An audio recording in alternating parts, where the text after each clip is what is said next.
All right, diving in today with something I think is super cool. Okay. Neutrinos. Yeah. We're going to be looking at neutrinos today Awesome. with help from a piece by Yorgos Schneeppot, Great. who wrote this really fascinating piece about them. And I think it's kind of interesting because we always think about neutrinos like astronomically right? Yeah. They're zipping through space. Yeah.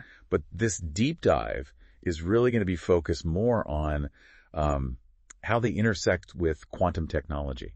Absolutely. Yeah. I think that's a really exciting and sort of unexpected angle for a lot of people.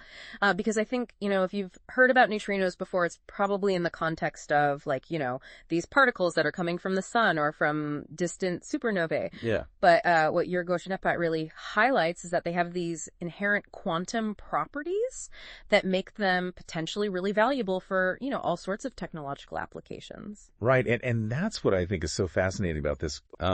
So I guess just to kind of set the stage for anyone who maybe hasn't spent too much time thinking about neutrinos. Right. And what are they? What makes them so bizarre and interesting in the first place? Well, I think, one of the things that makes them so fascinating is that they really challenge, kind of our everyday understanding of matter.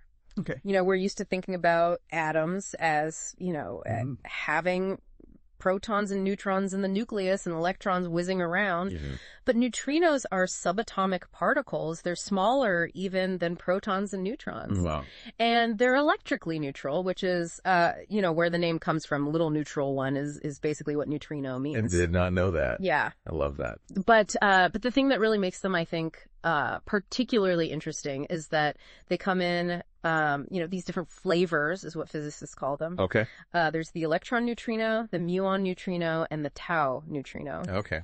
And, that on its own, I guess, isn't so strange. But the really wild thing is that they can actually morph between these types as they travel, which is it's mind-blowing. So they change their identity mid-flight. They do. It's called neutrino oscillation. Wow. And it's actually, a really major discovery because it proved that neutrinos have a tiny, tiny amount of mass. Okay. Which, for a long time, physicists didn't think that was possible. Oh, really? Yeah.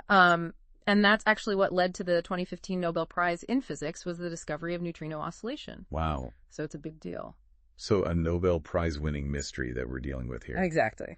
So I guess, coming back to Yorgos Schneeppot, how does he tie all of this into quantum technology?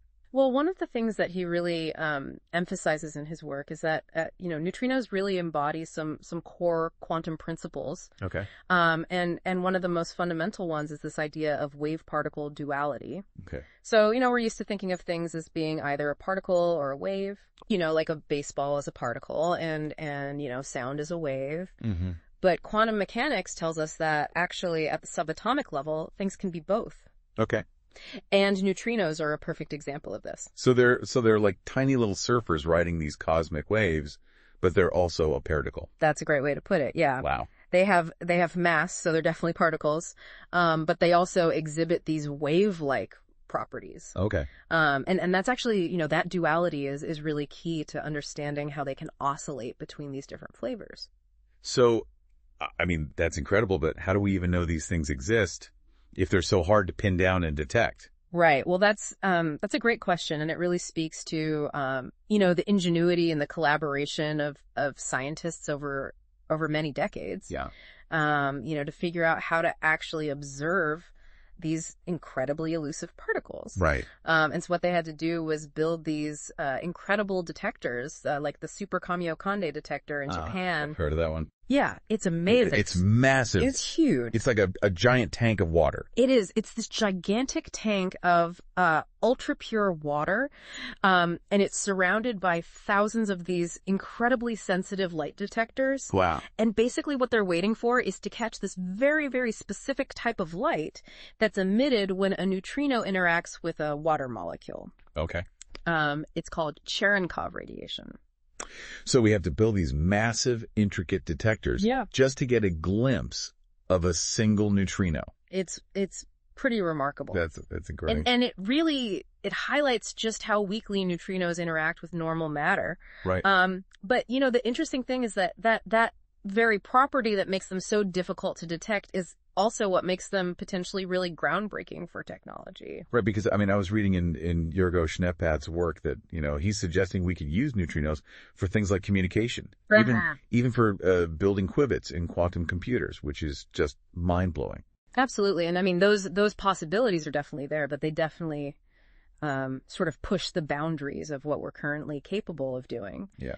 But I think one of the things that Schneppat does really well in his essay is, really highlight how these applications hinge on some pretty fundamental quantum principles. Okay. And one of the key ones is this idea of superposition. Okay, now that's a word that always kind of makes my head spin a little bit. Yeah, it's a tricky concept. Yeah. But essentially what it means is that, a neutrino or any quantum particle for that matter can be in multiple states at the same time. Okay. So it's kind of like, if you flip a coin, it's spinning in the air, it's both heads and tails at the same time. Right. Until it lands and you actually measure it. Okay. And so that's the idea behind superposition, and that's really key to understanding both how they can oscillate between these different flavors, but also how they could potentially be used for quantum computing. So instead of just kind of flitting through us unnoticed, they could be, the key to some pretty radical technological advancements. That's exactly the hope. Wow. And that's what makes Schneppat's work, so intriguing, is that he's not just exploring these ideas, from a theoretical perspective. Right. But he's really trying to bridge that gap between what we know about neutrinos and what we might be able to do with them in the future. Okay, so we've established that they're elusive, they have mass, right? They change flavors, and they might even hold the key to some groundbreaking technologies. Absolutely. What else does Schneppat kind of highlight about their quantum weirdness, I guess we could say? Well, one of the, I think, most mind-boggling things about neutrinos is their ability to maintain what's called coherence over, vast cosmic distances. Okay, coherence, is that related to superposition at all? It is, yeah. It's very closely related to superposition. Yeah. So think of it this way. Coherence basically means that, the neutrino's wave-like properties remain stable even as it travels for, potentially billions of light years, which is, very different from most particles, which tend to decohere very quickly, meaning they lose their quantum properties through interactions with their environment. So they're not only capable of, existing in multiple states at the same time, but they can also hold on to that delicate quantum information across these incredible distances. That's exactly right. That's pretty amazing. Yeah. But how does that connect to, like, I guess, any practical applications? Right. Well, I mean, imagine if you could harness that stability for quantum communication. Right. You could potentially send information, across vast distances, potentially even through solid objects, without any loss of fidelity. Okay, now that's starting to sound like something out of Star Trek. A little bit, yeah. Like, beam me up, Scotty. But, but seriously, are we talking about science fiction here, or is this something that could actually be possible? That's a great question, and that's, I think, where the conversation gets really interesting. Okay. And so I think what we should do next is really delve into some of the specific potential applications that Schneppat lays out and explore, how realistic they might actually be. All right, let's dive deeper. Let's do it. I'm ready to have my mind blown some more by these incredible particles. Me too. So where do we even begin with the potential applications? I mean, I'm particularly intrigued by this idea of neutrino communication. Yeah. Is that something Jurgo Schneppat really thinks is feasible? Yeah, Schneppat definitely doesn't shy away from exploring its possibilities. Yeah. And he points out that, the very property that makes neutrinos so difficult to detect their weak interaction could also be their greatest asset for communication. Yeah, I can see the logic there, no interference from pesky obstacles, no signal degradation. But how would we even begin to, send a message on something that barely interacts with matter? Right, yeah. It's definitely a monumental challenge. Yeah. We're talking about, harnessing the weakest force in the universe, the weak nuclear force. Wow. To encode information onto these particles. And then, on the other end, you need to develop technology that's capable of decoding that information. So it's like trying to write a message on a puff of smoke and hoping it arrives intact, on the other side of the world. It's a very faint puff of smoke, you can say. Yeah. But Schneepat, emphasizes that the potential payoff is enormous. Okay. Imagine secure communication channels that are completely immune to hacking and interference. No more dropped calls, no more data breaches. Okay. I have to admit the possibilities are pretty tantalizing. Yeah. But let's move on to an even more mind-boggling concept. Okay. Neutrinos as qubits. Right. Didn't you say those are like the building blocks of quantum computers? Yeah. How could something so elusive be like a reliable information carrier in that context? Right. It's right at the cutting edge of theoretical physics. Okay. But it's an idea that's gaining traction. Okay. And you see that the challenge with current qubits is their fragility. Okay. They're easily disrupted by their environment. Yeah. Which leads to errors in computation. But neutrinos, with their incredibly weak interactions, offer this, incredible advantage stability. Okay. They can travel for light years across the universe without their quantum state being disturbed.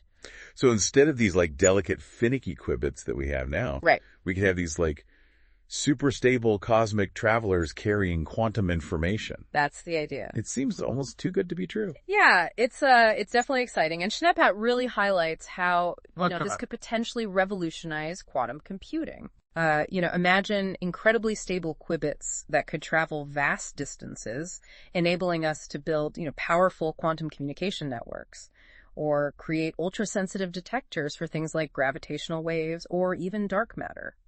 So are we talking about building like a neutrino-powered quantum internet? Well, let's not get too far ahead of ourselves. Okay. Schneepat is, careful to emphasize the monumental challenges ahead. Right. We're still in the early stages of understanding neutrinos, and the technology needed to manipulate them at this level is far beyond our current capabilities. So it's a long road ahead. Yeah. But with enormous potential. Exactly. Detecting neutrinos is already incredibly difficult, let alone manipulating them with the precision required for quantum technology. Right. Schneepat doesn't sugarcoat the difficulties, but he also inspires this sense of wonder and possibility. It's like we've stumbled upon this whole new frontier, a quantum frontier. Yeah. And we're just beginning to explore its vast potential. That's a great way to put it. And what makes this journey even more fascinating is the interdisciplinary nature of the challenge. Okay. It's not just physicists in the lab, it's engineers, computer scientists, maybe even philosophers who will all play a role in shaping this future. It's a true testament to the power of scientific collaboration. Absolutely. So we've covered, the potential applications, the incredible challenges, the interdisciplinary nature of the research. Right. What else does Schneepat kind of leave us with to ponder? Well, one thing that Schneepat reminds us is that while we've learned a great deal about neutrinos in recent decades, we're still just scratching the surface. Yeah. There's so much more to discover about these elusive particles and their role in the grand scheme of the universe. Speaking of the grand scheme, you mentioned dark matter earlier. Does Schneepat explore the connection between neutrinos and this mysterious substance that makes up, the vast majority of matter in the universe? Yeah. Speaking of the grand scheme, you mentioned dark matter earlier. Does Schneepat explore the connection between neutrinos and this mysterious substance that makes up, the vast majority of matter in the universe? He does touch on that intriguing link. Yeah. You see, dark matter doesn't emit, absorb, or reflect light. Right. Which makes it incredibly difficult to detect directly. Yeah. We know it's there because of its gravitational effects on galaxies. Right. But its true nature remains one of the biggest mysteries in physics. So how do neutrinos fit into this puzzle? I mean, they don't interact with much of anything. Could they be a form of dark matter? Well, that's one of the possibilities that Schneepat explores.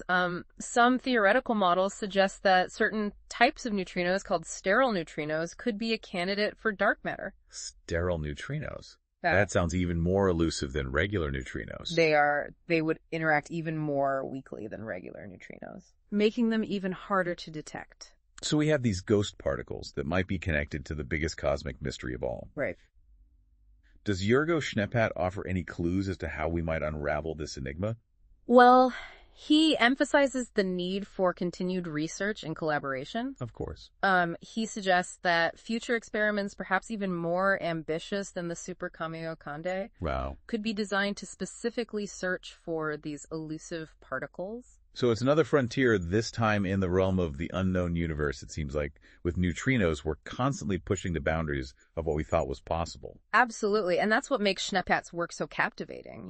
He doesn't shy away from the complexities, the uncertainties, but he also manages to convey this immense sense of wonder and possibility that drives this kind of research. It's like he's inviting us all to join this grand scientific adventure to explore the universe through the lens of these tiny, mysterious particles. Exactly. And even if the practical applications of neutrinos and quantum technology remain a distant dream, the knowledge we gain along the way will undoubtedly transform our understanding of the universe and our place within it. So to recap what we've learned from Jorgo Schneppat's insights, neutrinos are these incredible shape-shifting particles that challenge our basic understanding of matter. They might hold the key to revolutionary technologies like secure communication and advanced quantum computing, and they could even help us unravel some of the biggest mysteries in physics, like the nature of dark matter. And perhaps the most important takeaway is this neutrino research is still in its infancy. We're just beginning to unlock the secrets of these elusive particles. Who knows what incredible discoveries await us in the decades to come? It's a humbling thought, isn't it? We often think of ourselves as so advanced, yet here we are confronted with these tiny particles that defy our expectations and force us to rethink what we know about the universe. I think that's the beauty of science. It's a constant process of discovery, of challenging our assumptions, of expanding our understanding.